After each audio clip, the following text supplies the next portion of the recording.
Good morning students, Sairam. In today's mathematics session, we are going to do the revision of chapter 2 whole numbers. So let's begin with natural numbers or counting numbers. Children, we have learned that the numbers starting from 1, they are called natural numbers or counting numbers. So the numbers 1, 2, 3, 4, 5 and so on, they are natural numbers. So which is the smallest natural number? It is 1. The smallest natural number is 1 because 0 is not included in natural numbers. Now, what are whole numbers? The natural numbers along with 0 form the collection of whole numbers. So, the whole numbers are 0, 1, 2, 3, 4, 5 and so on. Now, which is the smallest whole number?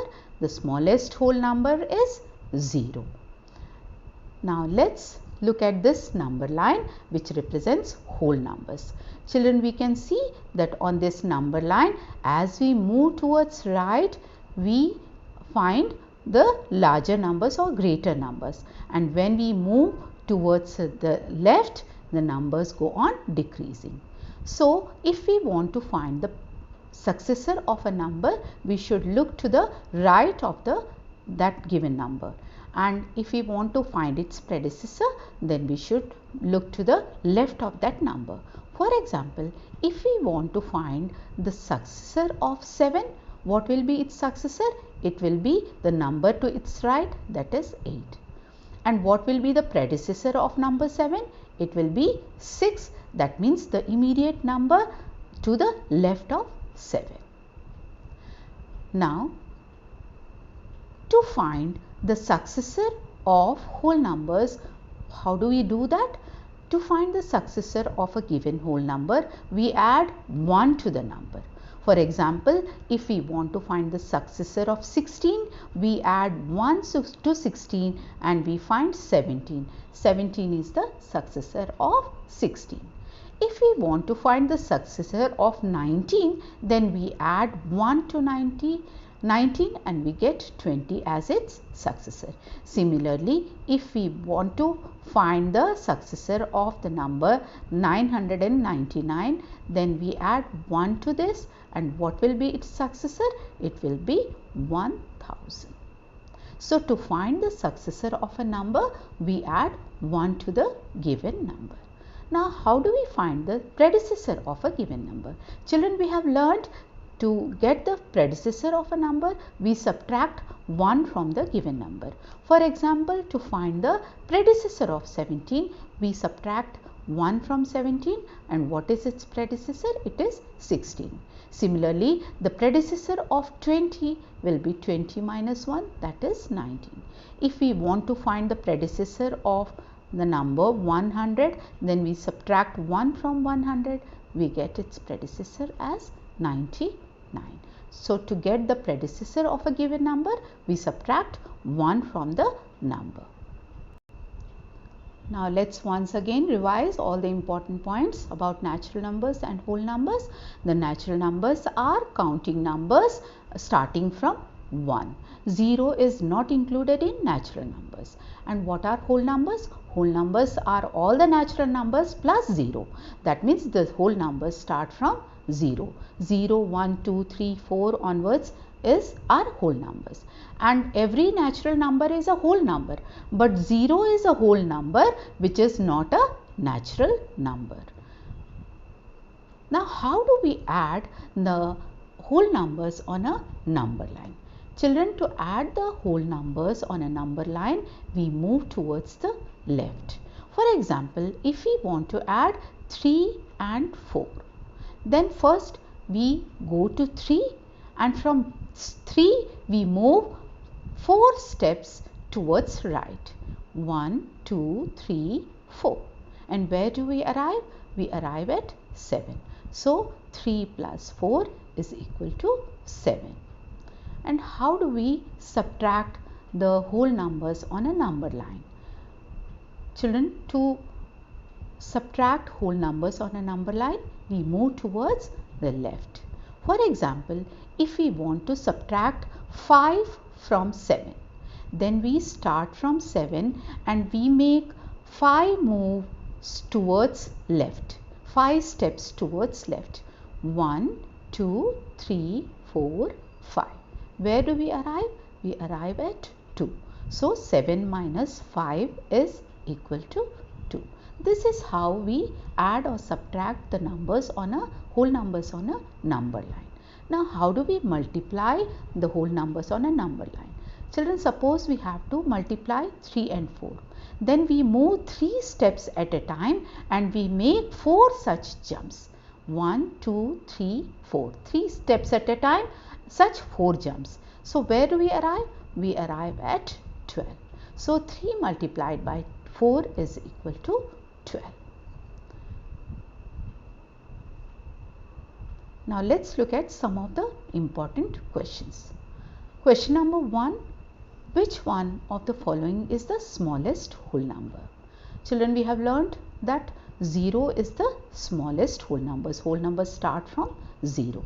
So this is the answer. Now second one, which one of the following is the smallest odd whole number? So we have the options as 1, 3, 5 and 0. So the smallest odd whole number is 1. Now next question is, how many whole numbers are there between 437 and 457? Children, how do we solve this problem? We have learnt it. First, we subtract 437 from 457. From 457, we subtract 437. What do we get? We get 20. And from 20, again we subtract 1. So we get 19. So which is the correct answer? 19 is the correct answer. Now question number 4. The number on the dash of other number is the greater number on the number line. So we know that as we move towards right on the number line, we find greater number. So the number on the right, to the right of a given number, is the greater number. So this is the correct option. Right is the correct option. Next question.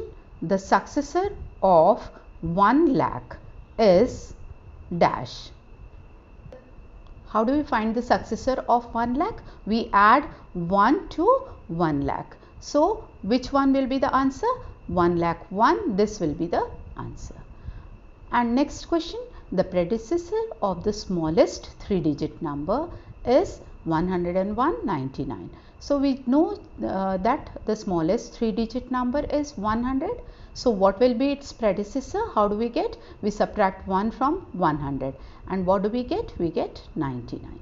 So 99 is the predecessor of the smallest 3-digit number.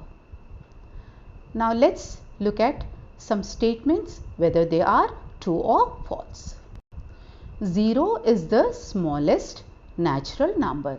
Is this statement true? No, it is false, because we know that 0 is not the smallest natural number. The smallest natural number is 1. Now, so this one is false. Next one, 400 is the predecessor of 399. So this one is also false. 400 is the successor of 399. So this statement is also false. C, 0 is the smallest whole number. Yes, because we know the whole numbers start from 0. So the 0 is the smallest whole number. This is true. D, 600 is the successor of 599. Yes, it is true, because when we add 1 to 599, we get 600. So yes, 600 is the successor of 599. E, all natural numbers are whole numbers. Yes, it is true, isn't it? Because natural numbers start from 1. So all natural numbers are whole numbers. Next one, F, all whole numbers are natural numbers. Is it true? No, it is false, because 0 is the whole number, which is not a natural number. So this statement is false. G, the predecessor of a 2-digit number is never a single digit number. Is this statement true or false? Children, we know that a 2-digit number can be 10 also. So it will have a single digit number as its predecessor, isn't it? 9 is its predecessor. So it is false. This statement is false. We can have a 2-digit number which has a single digit number as its predecessor. So this is a false statement. Now, next one. 1 is the smallest whole number. Is it true? No, it is a false statement. 0 is the smallest whole number. Next one, the natural number 1 has no predecessor. Yes, it is true, because 0 is not included in natural numbers. So in natural numbers 1 has no predecessor. Next one, the whole number 1 has no predecessor. No, this is false, because in whole numbers we start from 0. So 1 has a predecessor which is 0. So this statement is false. Then next one, the whole number 13 lies between 11 and 12. No, 11 and 12, and after 12 lies 13. It does not lie between 11 and 12. So this statement is also false. Next one, the whole number 0 has no predecessor. Yes, 0, the whole numbers start from 0. So in whole numbers 0 has no predecessor. This is a true statement. Next one, the successor of a 2-digit number is always a 2-digit number. Is this statement true or false? No, this is false. Why? Because the 2-digit number 99 can have a 3-digit number. 1 has 100 as its successor, isn't it? So it's not always that a 2-digit number has a successor which is always a 2-digit number. 99 has 100 as its successor. Children, with this I end this session, but before we end this session, let's have a look at the homework for today. So you have 5 questions as your homework. First one, write the successor of smallest 3-digit number. Next one, write the predecessor of 84. Think about you answer these questions. Next one, write next 2 whole numbers after 10,001. Question number 4, which of the following whole numbers is to the right of the other number on the number line? Number 5, question number 5, every whole number has its predecessor. True or false? So these are your questions for homework. Please answer them. We will discuss the same questions in our coming session. Thank you.